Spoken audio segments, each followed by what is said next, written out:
Mayong adlaw kaninyong tanan guys. Mao ni ron ang update sa moang mais guys. So hapit na siya na anagon. Namuhok na siya guys. Kanang na siya buhok. So naana siya unod pero dili pa kaayo siya kanang kulang. So mo na siya guys ang among mais.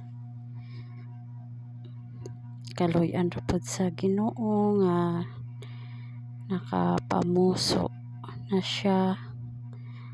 Nindot paminawon sa tuang kuan ba sa tuang kaugalingon nga ang imuhang kanang pagpaningkamot sa imong tanom guys is makita na nimo siya ba kung unsa na kanang nindot sa atong feelings nga ana na ang update sa atong mais bisan sa kalisod bisan sa mga pagsulay.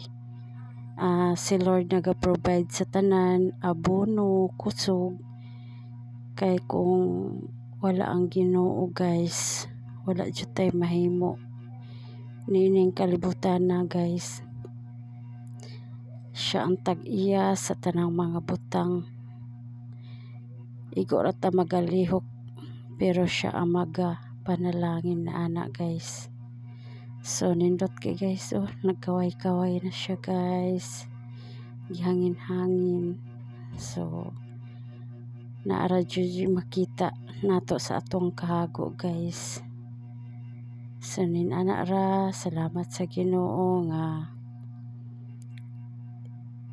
gitagaan mi yung blessings. Di man kay na ingon nga dako siya guys pero at least naara kay kuan ba, naara kay makita sa imuhang kanang kahago.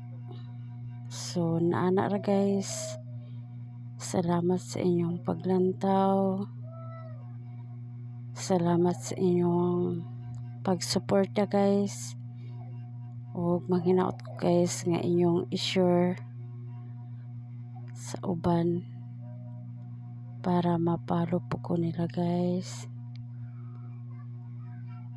Salamat.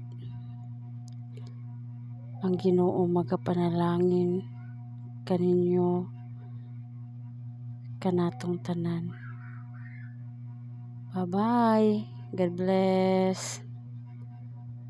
Salamat ulit sa pag-watch.